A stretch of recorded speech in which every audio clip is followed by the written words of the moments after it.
Hey everyone, Gil here at Camppatton Family Compound. I'm here in the utility room, laundry room, furnace room, whatever you want to call it. And I should have started filming this earlier, but I was just going along not thinking. So I've got the new furnace in here. Let me open this up here. So we got the new furnace here. Problem is, let's see if I can get a spot here. The siding here, it's sticking out beyond the edge of the it's not siding, drywall. Whereas before it was back inside of it. So and it was back in there a little ways. But so this is a little bit bigger unit, and it's sticking out in front here. So you got you can see the drywall right here. And it looked ugly, and I wanted to hide it a little bit. So I had a 24-inch door that I picked up years ago when a company called Home Base, or Home, no, actually it was Home Club, and when they sold out, they became Home Base, and they sold out and became Yardbirds, and then Home Depot bought them. But anyways, they were having one of their clearance sales, and I got a couple of different size doors. One of them I used across the street to help contain the grandsons. Anyways, so this is a hollow core door. Well, as you can see here, let's see if I can get it. Yeah, it's hollow. Well, it's not really hollow, and I'm not sure how much this is going to show up here. They got these little braces in there, and what those braces are is just, here we go, pieces of cardboard cut to width, and it's glued in there. It's laid down in there, and it's glued in to make patterns and stuff to strengthen it. And so, other than on the edges here, let's see here, you can see there the piece of board on the sides here. There ain't nothing in there. And so if I want to put a vent cover over this, so it'll just be all nice and neat and everything, I'm gonna have to do some a little work here. Well, what I did was I measured this gap here, and this is 1 3/32 of an inch. No, 5/32 of an inch. A little bit over an eighth, less than a quarter, and less than 3/16. So between 3/16 and an eighth. And on my table saw, I cut some board so it'll fit in there. And it'll fit in there. And I'm going to glue that in place there. So give me a minute to get set up here, and then we'll glue it in. All right. So what I'm going to do is I'm going to put some glue on either side of this board, and rub a little wood glue on the inside of here, and put this stuff together here. So I want to make sure I have a clamp ready.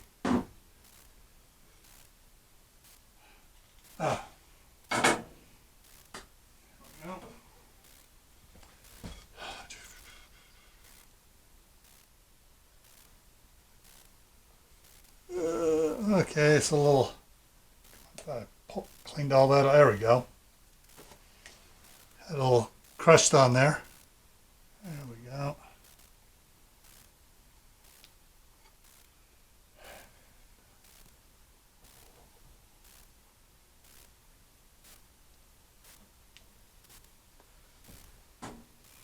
Okay, I'm going to put this around and rub some of this on the inside here.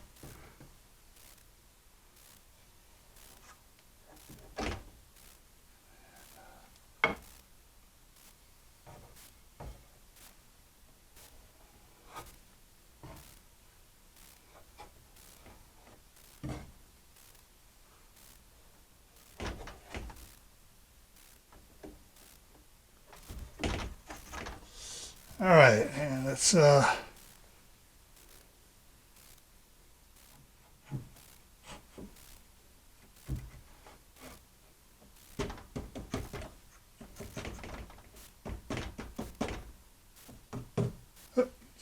chair up here.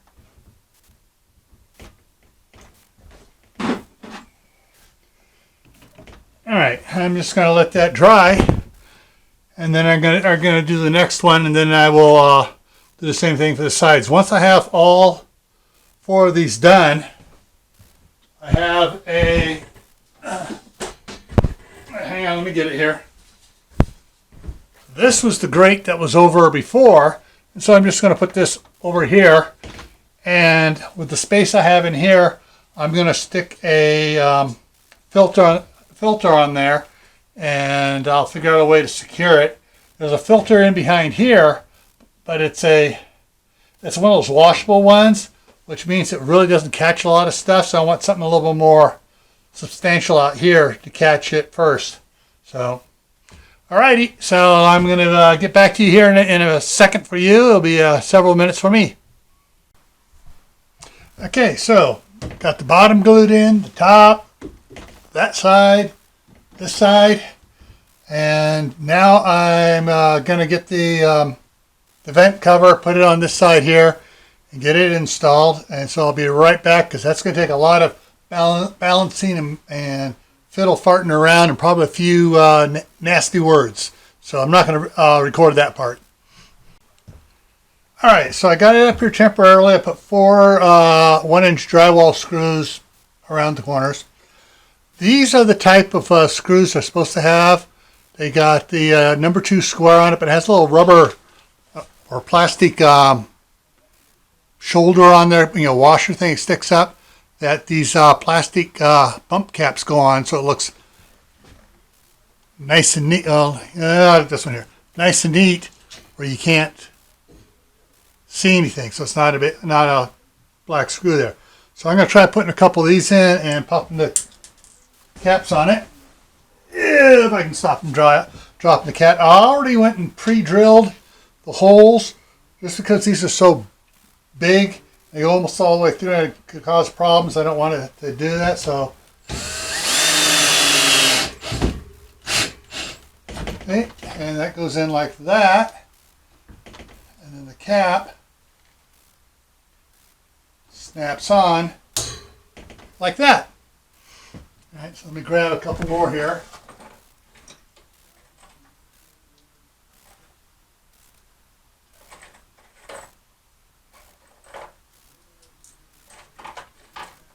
All right, so yeah, these square bits are used mainly for electrical, but they use them in some other stuff too.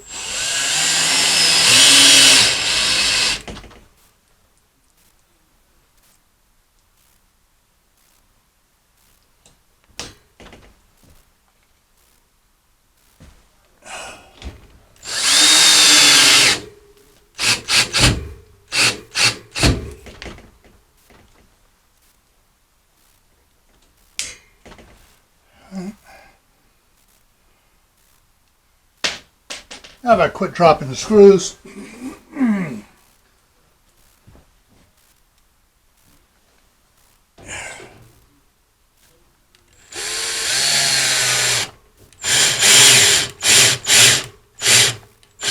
There we go. All right, so I got half of them with the caps on it for right now. I'm just going to leave these other screws in here for now. I'm going to actually have to take the whole thing off anyways. And when I take it off, it's to paint the whole door and the framework around it here and get everything painted up on it. All right, it's been a day or so and I've done painting on it, so this is what it looks like.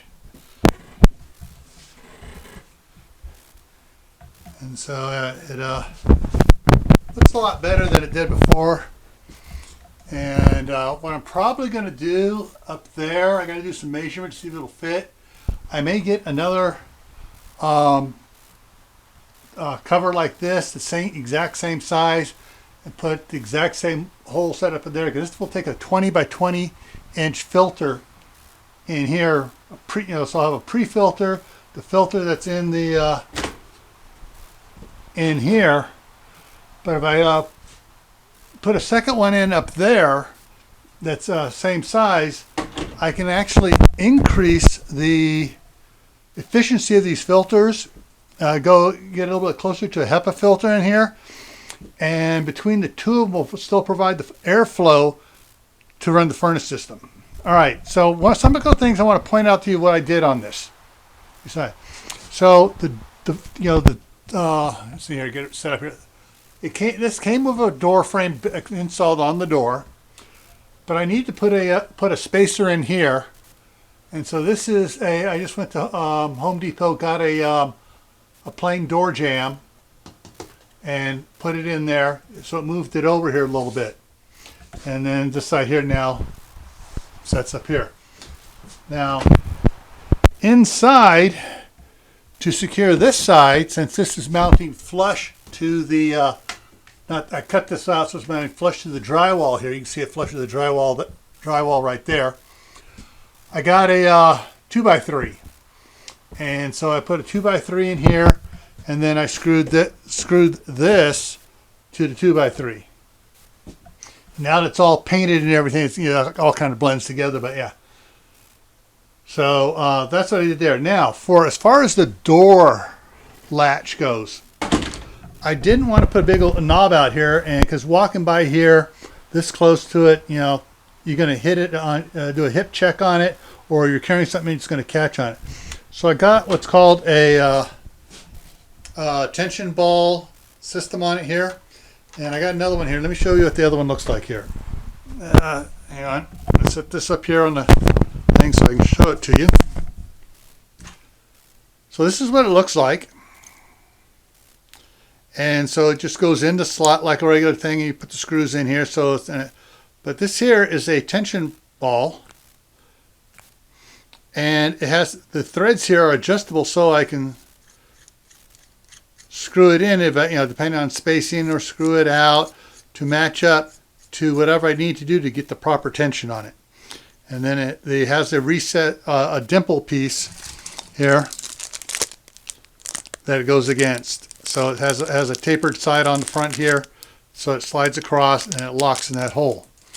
I got a 2-pack because, hey, I never can tell when I'm going to get one of these, need one of these again, and they didn't have them at Lowe's or Home Depot, and getting a 2-pack was relatively cheap on Amazon. So, and it's got a tension, an adjuster here for the tension on the spring as well. So this here, I didn't want to put the doorknob on there. I mentioned it already. But I was thinking about trying to find a recessed thing goes in here where it works like a pocket door, where you push on it and the bottom part of the handle pulls out to grab you, pull it, so you can grab hold of it and pull it open. But this, looking at it and the expense, and it's like, I'll probably just go on and paint the inside of this, make it match it white. We can just reach in there and just pull it open. It's not a big deal. It's not like it's a security door or anything else. We can just pull it open, close it, and call it good. And see, I got all four. So I put 2 coats on around this part here. So I got the I got all the plastic caps on. Got all 8 screws in there. So that's good to go there. So all in all, I think it looks pretty good, considering what I had to work with. The wall itself here, when they built it, they didn't build it square, because it's a little bit wider at the top than it is at the bottom. So it took a little bit of finesse to get it to match up there to work on it.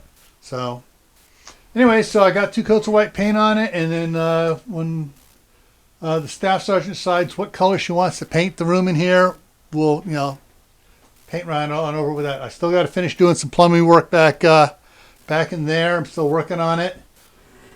Still ticked off at the person there in the office that told the electrician to wire it to the nearest receptacle instead of running it to the breaker panel like required by law. So hopefully the inspector that's coming out tomorrow isn't going to red tag it and make them come out and rerun it. Because what I'm going to do is I want to pull the breakers that are now useless up there, and run a line that I can control and put it over there. And I'm going to put a junction box in between with a special connection on it where if the power's out, I can hook one of my power stations up to it to power the blower and the electronics on the furnace, so it'll run in the wintertime when the power's out. All right, so before I take off, I'm going to put a link to a video right up here, not a video, to my other channel right up here. I'm going to put a couple playlists over here you might be interested in. All right, take care, and I'll see you around in the next video.